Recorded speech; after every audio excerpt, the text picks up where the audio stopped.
और सुधीर मुनगंटीवार साहब ने, दोनों ने मिलकर इस राज्य में जल साक्षरता का एक मुहिम चलाया था।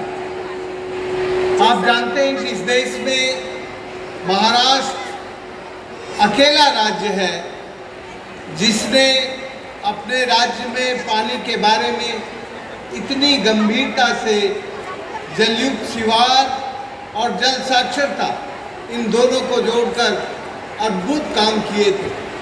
जब सरकारें बदलती हैं तो दूसरी सरकारों के काम को मैंने देखा कि हमेशा नीचा दिखाने की कोशिश होती है, पर जलयुक्त शिवार उस दौर में भी अपने आप ऊपर खड़ा रहा, क्योंकि वो काम सामुदायिक काम था, वो काम लोगों का काम था। पहला प्रोजेक्ट था भारत में जो कॉन्ट्रैक्टर मुक्त था, जिसको लोग अपने आप अपने गांव में पानी का काम करते थे। इसलिए उस काल का वो काम और अभी नई सरकार उन्होंने बनाई है, फिर से एक बार नदियों के बारे में सोचा है। हमारी भारत सरकार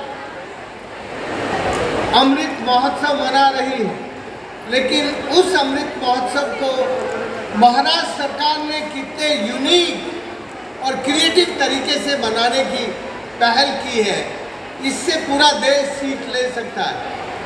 मैं जानता हूँ कि हमारी आज़ादी के आंदोलन, आज़ादी का संघर्ष, उसमें भी एक अमृत पैदा हुआ था और उस अमृत से हमें आज़ादी मिली।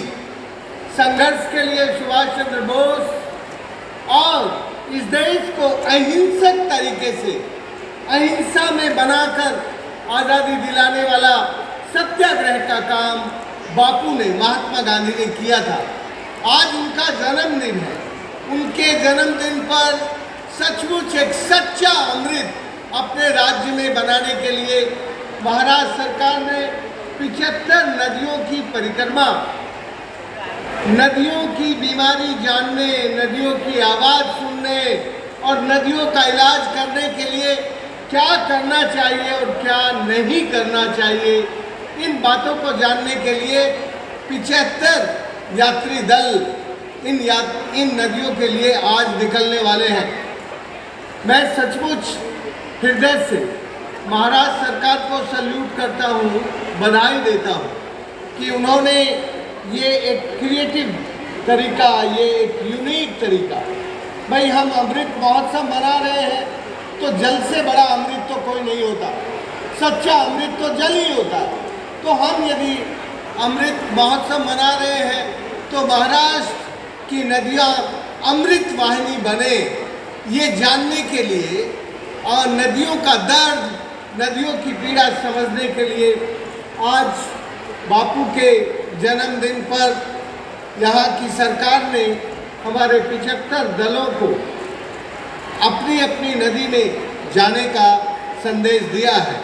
ये जो 75 नदियों की परिक्रमा है, ये सब अपनी अपनी नदियों से कुछ लोग आए हैं जिनका हम पिछले 2 दिनों से प्रशिक्षण कर रहे हैं कि नदी से कैसे बात करें, नदी की बीमारी को कैसे जाने, नदी का आड़ा खेड़ा यदि तैयार करना है, नदी के काम के लिए डीपीआर बनाना है तो कैसे बनाए।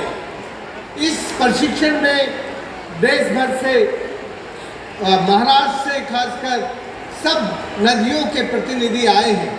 ये अपनी नदियों की बीमारी को जानने के लिए कल से निकलेंगे और 26 जनवरी तक ये यात्रा चलेगी। 26 जनवरी हमारा गणतंत्र दिवस होता है।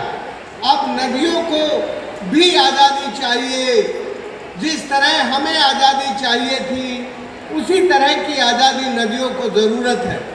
नदियों पर गंदगी का कब्जा है, नदियों की नदियाँ जहाँ प्रवाहित होती है उस सब जगह पर हम लोगों ने गंदगी डाल के नदियों को गंदा किया है।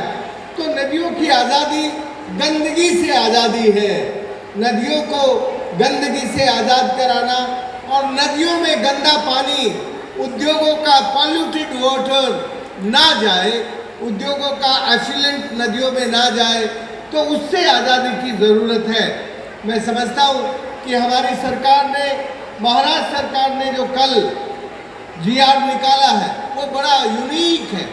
उस जीआर से सरकार का ये कमिटमेंट पूरी दुनिया को और भारत को समझ में आ सकता है कि एक सरकार किस तरह से अपने उत्सव को, अपनी आरती और उत्सव को एक नई योजना में दूर तक दिखाती है रास्ता।